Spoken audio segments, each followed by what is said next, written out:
Also, I would like to acknowledge our Deputy Secretary of State, Don Francisco Trujillo. Thank you for being here as well. Thank you. Our UNM Director, Kate O'Neill, that is here as well. Thank you for being here. And I know that there's going to be somebody that I'm going to leave out, but so I'm not going to try any. We have our clerk, Elaine Montaño, for being here. Thank you, Elaine. You're hiding behind there. Thank you so much for being here. Also, our assessor, Darlene Vigil. You know that I take over as mayor during a time where we're facing a lot of economic challenges, you know, both globally, nationally, and it has affected our local economy. That is going to be a priority of mine to ensure that we have economic stability in our community. I believe that when we have economic stability and economic development in our community, that we can move, everything else falls in place at that point. We have then the funding to provide the infrastructure needed. And I want to diversify our economic base. As a longtime business owner, I know the struggles that we face on a day-to-day basis, and that's pretty much the energy that I want to take into Town Hall in diversifying our town so that we don't have to depend solely on tourism. While tourism and our ski season is a major part, and we must support that, and our arts is a major part. We must diversify our economic base so that we can be much more prosperous throughout the year.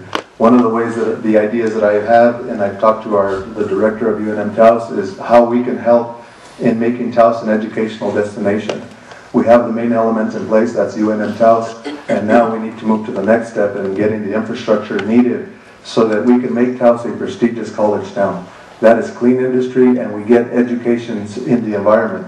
When you have education in the environment, that'll trickle down to our schools, and everybody will look up to, you know, education being a priority. Another thing that, you know, it is an honor that I'm working with this council. This council is aggressive, they're progressive. For the first time in history, some of the things that we've done, for the first time in history, you look at the gas prices, the national average and the statewide average. I'm happy to say that now Taos, for the first time in history that I can remember, is now below. You don't have to go to Albuquerque to fill up your car. So those are the kind of things that we're looking at. You know, I think that it's we have a tough road ahead of us, but I'm confident that we're going to move this town progressively forward. You know, I do need to commend all the previous administrators, all the previous elected officials. We live in a beautiful place. Taos is a culturally diversified place. It's like nowhere else in the world, and because of that, you don't run anything like you run anywhere else. You know, even if it comes to business, to a radio station, to running a radio station, to programming a radio station, to education, we have to do it differently, and that's what Taos is about.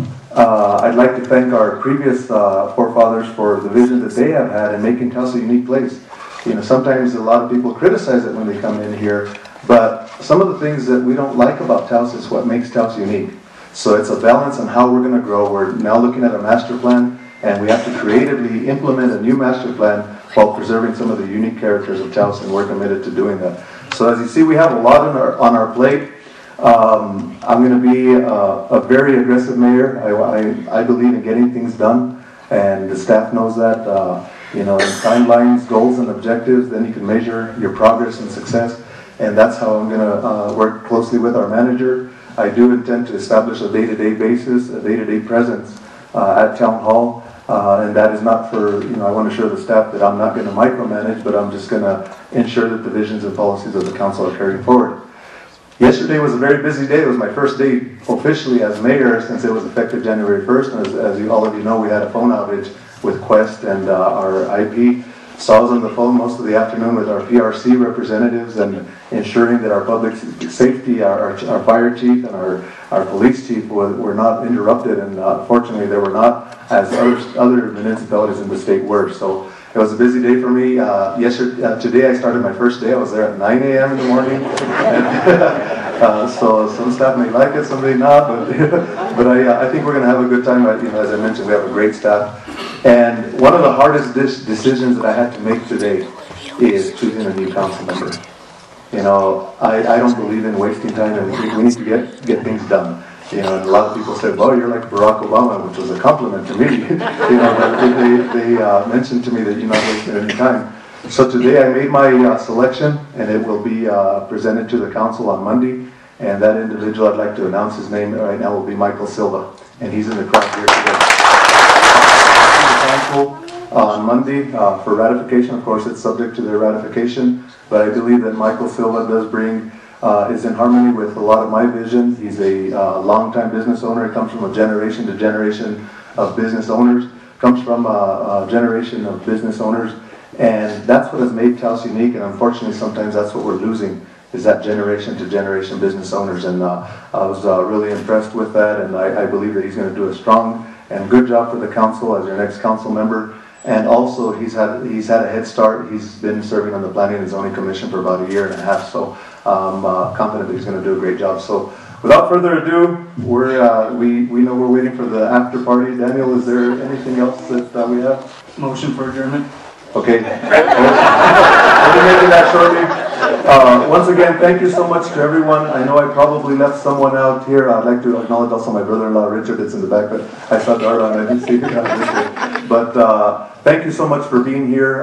We're going to work closely with other entities like Kit Carson Electric on collaboration with these days. In these days of diminishing funding, it's about us working together and collaborating. We're going to work closely with the county. We're going to renew our efforts to working closely with the county to combine our resources.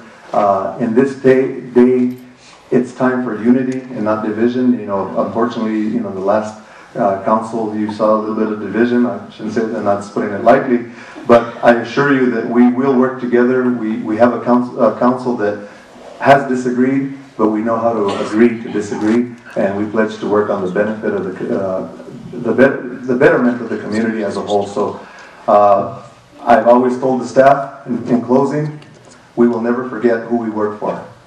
We were elected by the constituents. The staff and all the elected officials share one thing in common, and that is that we have one boss, and that is the constituents, and we pledge to be accountable to you. What will be a priority under my administration is professionalism, customer service, integrity, and accountability.